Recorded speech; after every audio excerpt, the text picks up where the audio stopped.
Ya, seluruh aktivitas yang sebagai tokoh Sulawesi Selatan yang merupakan apa? panutan Oleh karena itu kita harus waspada. menjadi Wakapolri dan selanjutnya sebagai perguruan tinggi Islam supaya anak-anak kita lulusan pesantren para sahabat Rai selama ini hanya ngopi aja dulu kali ya.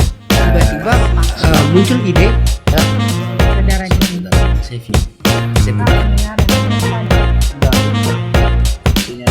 nah Makassar ini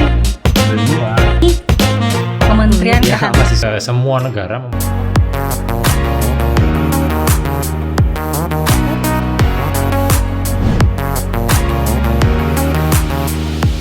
kalau terumbu karang kita rusak, sementara di satu sisi fungsi terumbu karang ini sebagai tempat nursery dampaknya karena memang potensi dari sampah dari mikroplastik ini cukup berpotensi untuk bagi manusia. Sampah yang termasuk mikroplastik itu yang mana Lebih saja? kecil lagi yang bisa masuk ke sel-sel.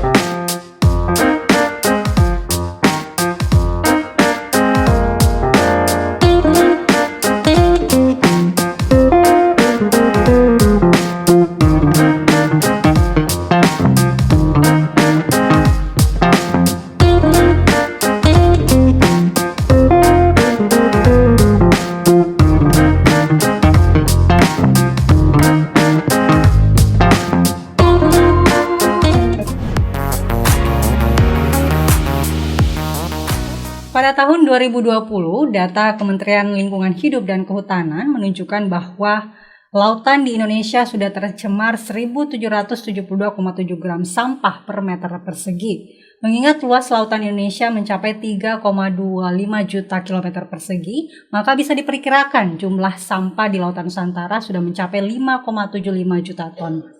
Nah, 35,4% dari pencemaran atau sampah yang ada di laut Indonesia itu terdiri dari sampah plastik. Nah, bagaimana gambaran kondisi laut Indonesia saat ini dengan pencemaran sampah seperti itu? Saya ingin berbincang dengan narasumber saya, ada Kak Hartono yang merupakan koordinator program dari Destructive Fishing Watch Indonesia atau DFW Indonesia. Assalamualaikum Kak Hartono. Waalaikumsalam. Agak kareba Kak. Kabar baik. Kabar baik ya. Nah, tadi saya sudah menyampaikan data dari KLHK pada tahun 2020. Sebenarnya mungkin disampaikan dulu nih kegiatan Kak Hartono sebagai koordinator program di Destructive Fishing Watch itu apa sih sebenarnya kegiatannya? Ya, jadi DFW Indonesia ini merupakan NGO ya, fokus pada isu-isu di wilayah pesisir dan pulau-pulau kecil. Ada beberapa isu yang saat ini kami sementara advokasi, termasuk masalah sampah plastik di laut dari sektor perikanan. Kemudian ada juga berkaitan masalah human trafficking ataupun kerja paksa di sektor perikanan. Lain-lain itu isu berkaitan dengan konservasi dan bagaimana upaya illegal fishing di Indonesia. Baik.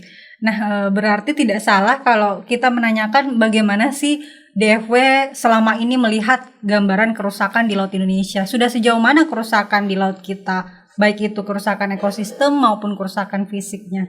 Bisa digambarkan, Kak? Iya, kalau kerusakan di laut, kalau kita lihat dari ekosistem ya, misalnya terumbu karang. Kalau terumbu karang kita rusak, sementara di satu sisi fungsi terumbu karang ini sebagai laut secara umumnya. Nah, tadi berbicara mengenai sampah plastik yang berpengaruh terhadap salah satunya terumbu karang itu sebenarnya bentuk-bentuk sampah plastik di laut itu apa saja sih, Kak? Ada jenis-jenisnya nggak? Ya, jadi kalau kita mau lihat dulu jenis plastik yang jadi sampah di laut, bahannya ini beda-beda sesuai dengan. Ada yang biasa kita temui di botol plastik itu ini PET atau HDP, ini nano ya, nano plastik. Nah, kalau ukuran yang mikroplastik ini yang jadi banyak penelitian sekarang menuju ke ukuran mikroplastik ini, mau melihat bagaimana dampaknya karena memang potensi dari sampah dari mikroplastik ini cukup berpotensi untuk bagi manusia. Maksudnya kalau misalnya mikroplastik masuk di spesies atau di ikan, kemudian ikan kecil ini dimakan oleh ikan besar, kemudian ikan besar ini akhirnya nanti akan dimakan oleh manusia. Nah, akumulasi dari mikroplastiknya ini berpotensi membahayakan kesehatan manusia. Ini yang masih banyak penelitian sementara membahas hal itu. Memang agak mahal sih penelitian berkaitan dengan mikroplastik ataupun nanoplastik ini, sehingga data-data dan informasinya ini masih kurang. Kalau kondisi sekarang, penelitian terakhir masih menganggap bahwa kondisi mikroplastik ini belum terlalu mengancam kesehatan manusia, tapi potensinya ke depan ini kalau tidak ditangani cukup besar. Nah, kalau di laut itu yang maksudnya sampah yang termasuk mikroplastik itu yang mana saja? Banyak sih ya. Mikroplastik ini kan ada bahan yang dari tadi ya, dari jenis plastik, misalnya bahan yang HDP atau LDP ini dia terfragmentasi kemudian menjadi partikel-partikel yang kecil, apakah akibat dari proses di laut itu sendiri, dari suhu dan lain-lain, sehingga dia menjadi partikel, terfragmentasi jadi partikel kecil. Nah, ada juga dari bahan yang seperti nilon atau lupa saya namanya, itu lebih kecil lagi. Nah, ini yang menjadi secara ukuran, kalau mikroplastik itu kan dia di bawah 5 mm kalau nggak salah, di sampai 0,3 kalau nggak salah. Nah, di bawah itu lagi ada nanoplastik. Nah, ini yang lebih kecil lagi, yang bisa masuk ke sel-sel. Jadi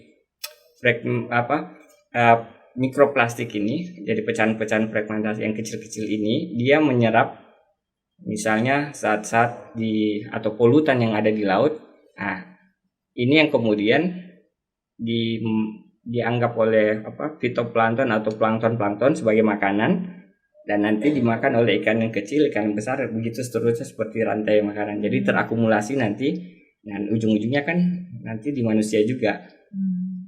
Nah, kalau baca penelitian terakhir sebenarnya banyak ya mikroplastik, bukan cuma di laut, di darat juga banyak.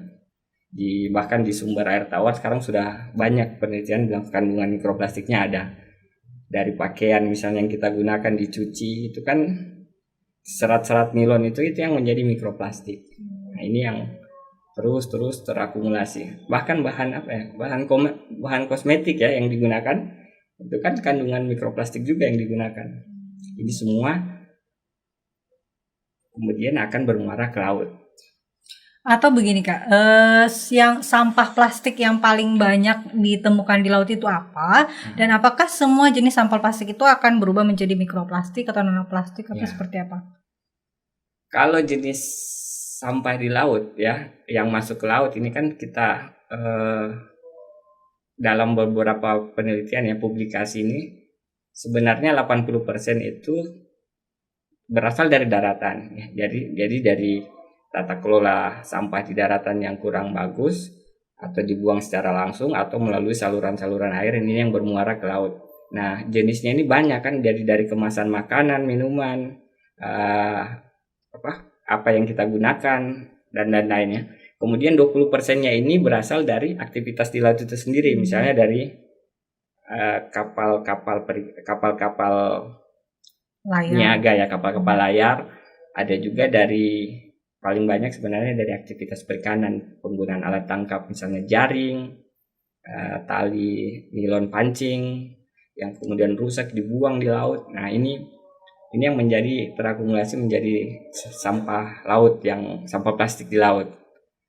Nah, kalau kemarin kami melakukan penelitian lebih khusus di sektor perikanan, malah kami menghitung berapa banyak sebenarnya potensi sampah dari aktivitas perikanan sendiri saja, dari aktivitas perikanan ya. Ini satu kapal itu bisa menghasilkan sekitar 30 kg sampah plastik dari kemasan makanan minuman.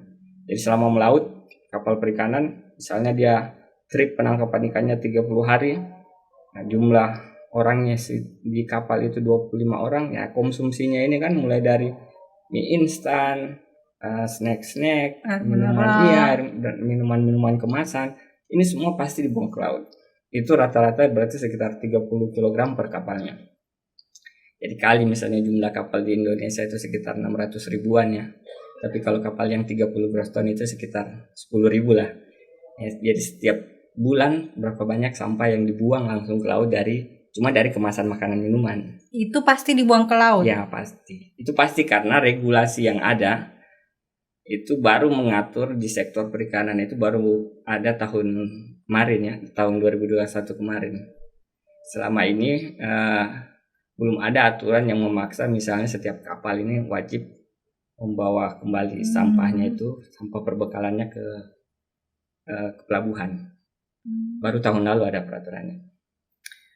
Wah, lumayan juga dong kalau semua kapal boleh buang sampah di laut dan ternyata peraturannya baru ada tahun kemarin. Itu kok kenapa, Kak? Maksudnya ya kan kebayang ya kalau buang sampah di laut bertahun-tahun ya sudah pasti. Iya. Sudah tontonan sampah kan? Kenapa aturannya baru ada tahun kemarin?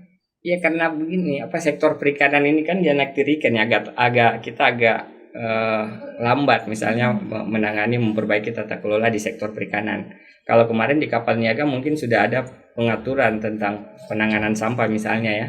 Dia menggunakan aturan-aturan internasional yang sudah dianeksi di peraturan Indonesia, jadi lebih mapan mereka dalam pengaturan. Jadi kalau kapal niaga standar di pelabuhan udah pasti misalnya ada SOP yang mengatur sampahnya dibawa ke pelabuhan, kemudian nanti di pelabuhan ditangani oleh siapa. Nah di sektor perikanan itu belum. Pelabuhan perikanan ini masih fokus pada pelayanan jasa dan usaha di sektor perikanan. Jadi lebih fokus pada bagaimana memastikan produktivitas perikanan, bongkar muat, hasil tangkapan, jual beli. Nah di sektor lainnya itu belum. Tapi sudah. Kalau sekarang kita lihat karena isu sampah ini sudah menjadi global, isu sampah plastik ini terutama, memang sudah mulai peraturan kebijakan yang ada itu sudah mulai memasukkan unsur bagaimana mengelola sampah, bukan hanya sebatas penanganan kebersihan. Sebenarnya kalau negara penghasil sampah plastik terbanyak tuh negara mana, Kak? Ini kan banyak versi sebenarnya. Ada yang bilang kita ini Indonesia nomor 2 kan, ada Cina nomor 1. Tapi kalau kita mau lihat fakta sebenarnya lihat saja negara yang berpenduduk terbanyak dengan sampah plastik kan semakin banyak penduduknya semakin banyak konsumsi atau penggunaan plastiknya. Jadi ya mungkin Indonesia di peringkat kedua atau 3, India misalnya di kedua, kemudian Cina di pertama, Amerika juga masuk. Nah sebenarnya nggak jadi masalah ya peringkat berapa kita, tapi bagaimana upaya negara melakukan perbaikan pengelolaan sampah. Nah, Indonesia ini punya komitmen kuat. Kalau kemarin setelah penelitian Jambek 2010 dipublikasikan, kesannya bahwa kita ini negara nomor 2 penghasil sampah di laut kan, khususnya di wilayah Asia, di dunia lagi. Dari hasil kajiannya mereka ini kemudian diterima di awalnya, kemudian pemerintah kita lakukan kajian cepat bagaimana menghitung. Sekarang kita gunakan data utama itu dari KLHK atau dari Tim Nasional Penanganan Sampah Laut itu tahun 2018 kalau nggak salah, kita sudah punya baseline berapa sebenarnya sampah laut di Indonesia. Itu totalnya sekitar kalau nggak salah itu 500.000 ton sampah laut baseline-nya. Baseline sampah laut di Indonesia itu 500.000 ton. Sebelum-sebelumnya kan penelitian Jambek itu sebut bahwa Indonesia ini sampah di lautnya 3,2 juta ton. Misalnya ada penelitian dari sini pihak ini juga segini. Tapi kita pakai data yang dipublikasi oleh pemerintah kita bahwa baseline sampah laut di Indonesia itu 500.000 ton. Kisarannya di 0,3 sampai 0,6 juta ton. Jadi sekitar 300.000 sampai 500.000 ton sampah plastik. Nah, ini yang jadi baseline kemudian menjadi target pemerintah untuk diturunkan sampai di tahun 2025. Sebenarnya bagaimana alur perjalanan sampah dari darat ke laut? Jangan-jangan kita Indonesia menjadi negara nomor 2 penyumbang sampah plastik di laut, itu asalnya juga kita terima dari negara lain ya. Itu alurnya bagaimana? Jangan sampai kita nerimanya dari Cina atau dari mana gitu. Iya, ada istilah sampah kiriman ya dari karena pengaruh pola arus dan lain-lain. Tapi untuk bisa melihat dilihat dari seberapa banyak produksi sampah di daratannya kita juga. Kalau di Indonesia kan rata-rata per tahun itu 60 juta ton sampah secara umum ya. Dominasinya sampah organik, sampah rumah tangga. Dari 64 juta ton itu sekitar 20%-nya merupakan plastik. Atau sekitar berapa juta itu ya? Sekitar 3 jutaan mungkin ya. Atau sekitar 12 jutaan lah. Itu 12 juta ton itu sampah plastik. Dari 12 juta itu 10%-nya lagi atau 20%-nya itu yang masuk ke laut. Ini yang tidak tertangani. Yang 12 juta ini tetap ditangani oleh pemerintah sampah plastiknya kan, tapi yang tidak tertangani dan bocor ke laut, nah itu tadi ada yang asumsikan 3,2 juta, ada yang 1,2 juta ton, tapi kita pakai data yang dikeluarkan oleh Kementerian dari pemerintah Indonesia itu 500 ribu atau setengah juta ton. Nah sampah-sampah yang masuk ke laut ini 80% tadi sebenarnya dari darat semua.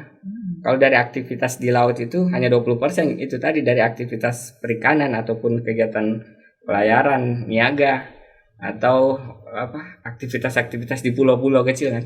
Nah, yang 80%-nya ini masuk semua melalui misalnya tidak tertangani oleh petugas sampah, misalnya bocor di saluran air. Saluran air ini yang bermuara ke laut.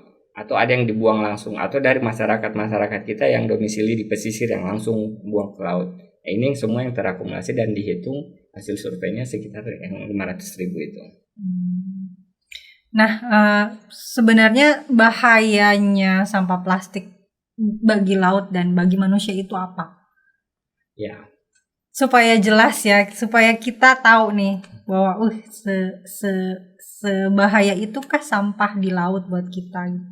Ya, dampaknya cukup besar ya, misalnya untuk kondisi saat ini ya, bagi ekosistem ini kan secara umumnya ya, dampaknya ini langsung kepada sektor di perikanan sendiri, sektor pariwisata, nah, dan di kesehatan ini terkait dengan mikroplastik tadi.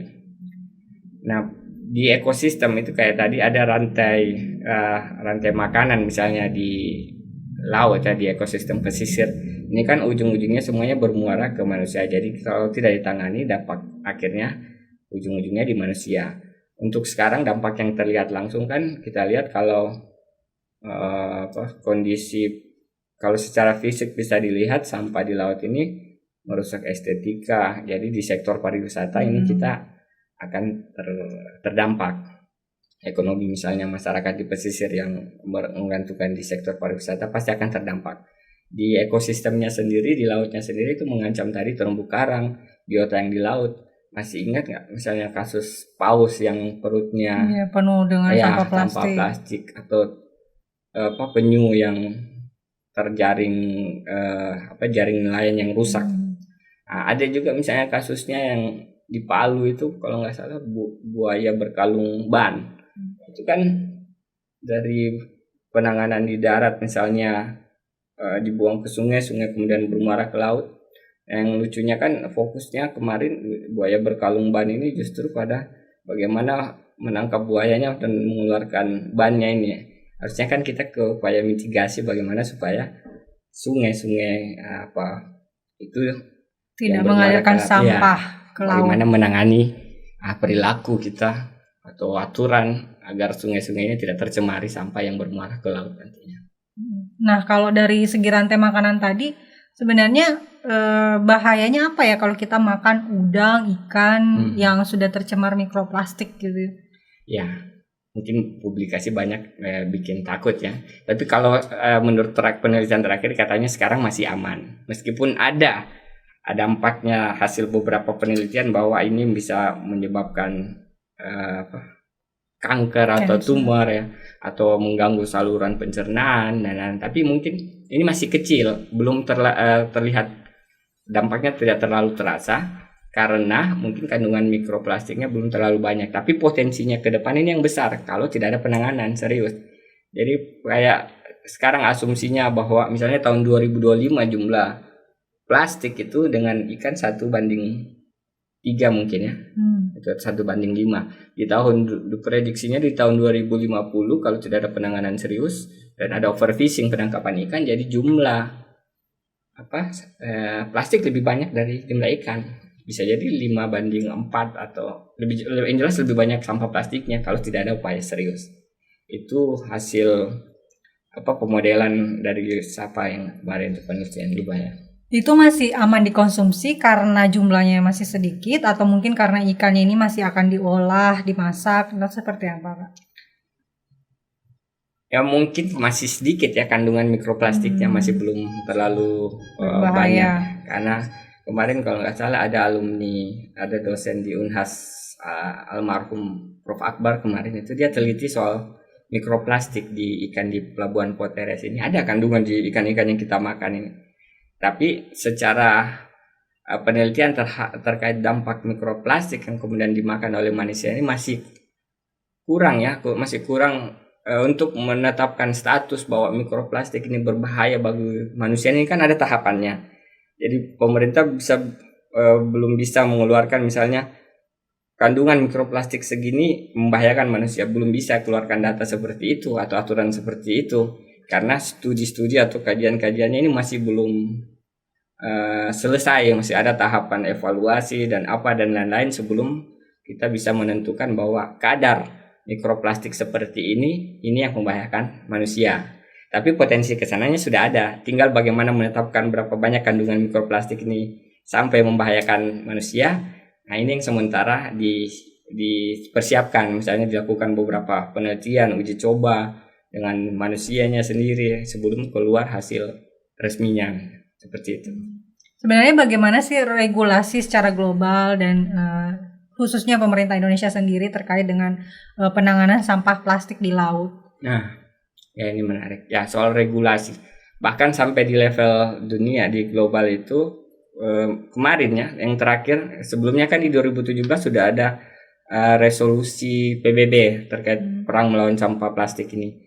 Nah, yang terbaru di tahun ini bulan Juni kemarin di dalam pertemuan Majelis Lingkungan UN Environment Assembly kalau nggak salah, itu sudah ada resolusi baru yang mendorong ada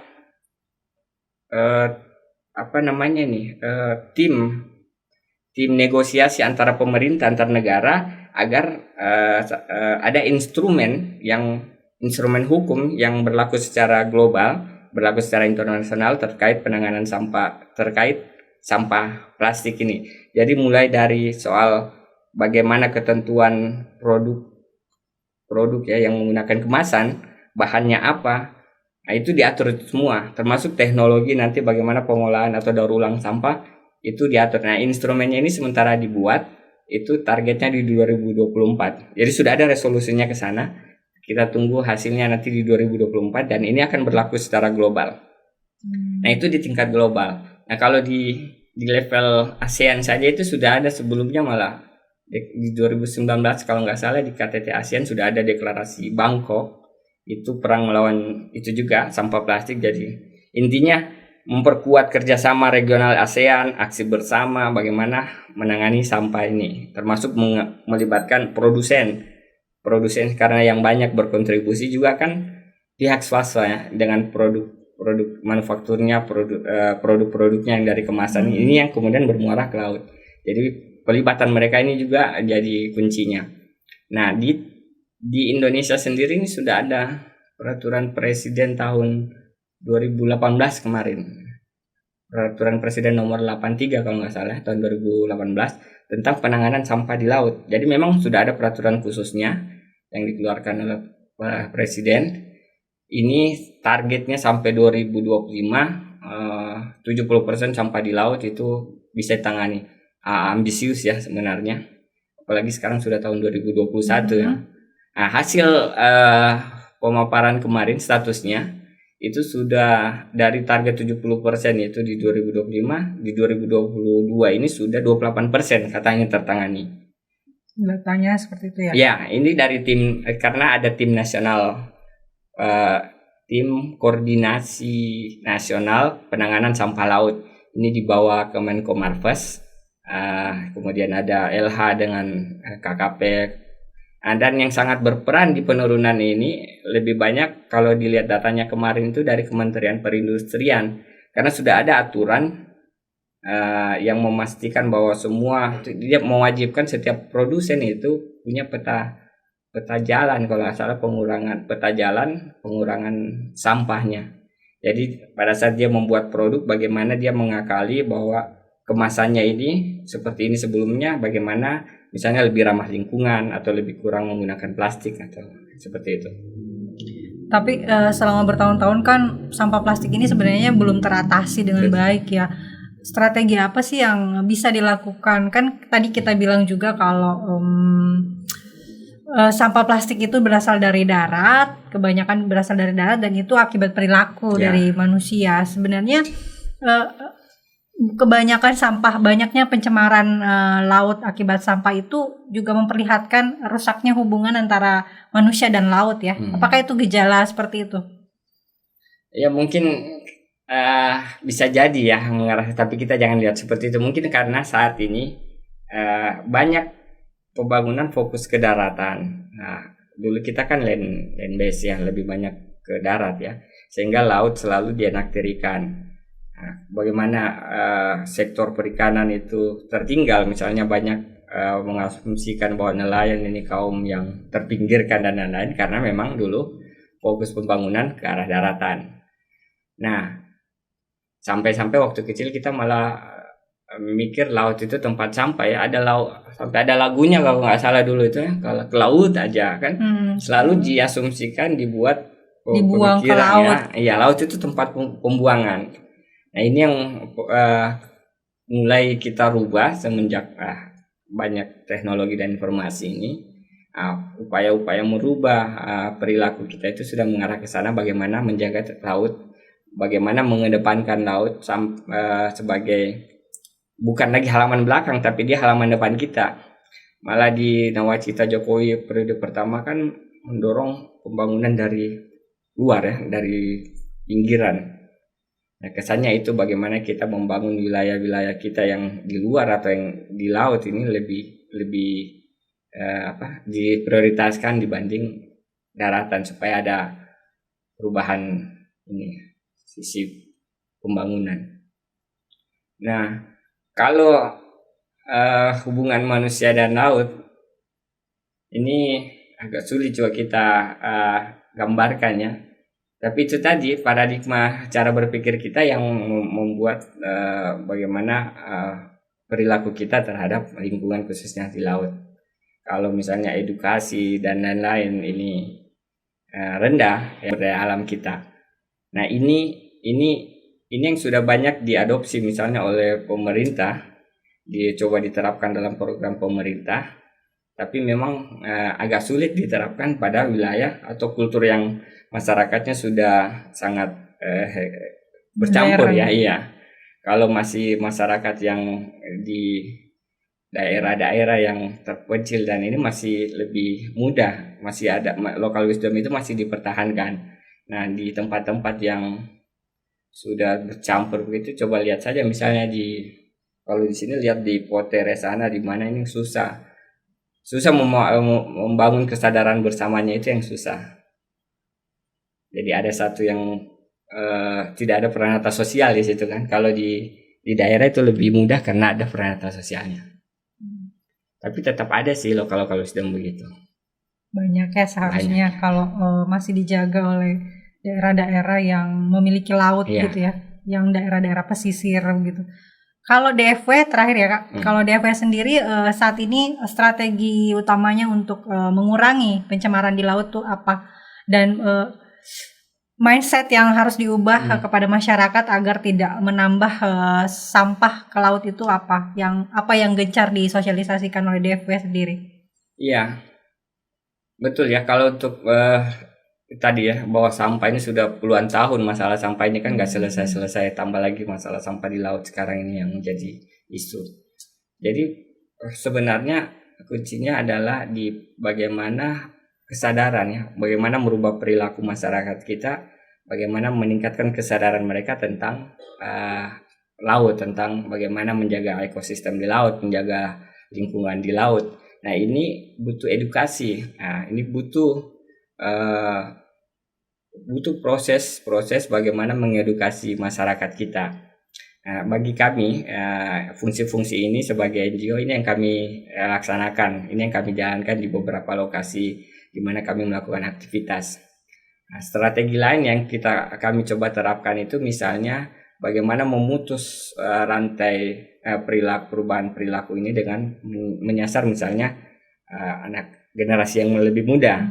Karena kalau yang tua ini agak sulit kita rubah perilakunya memangnya. Kita saja ini yang di rumah ini apakah sudah memilah sampah ini belum pasti kan. Belum tentu ya. Kita masih buang aja lah. Kadang kita pilah ujung-ujungnya pada saat diangkut malah digabung sama disatukan yang lagi. Iya.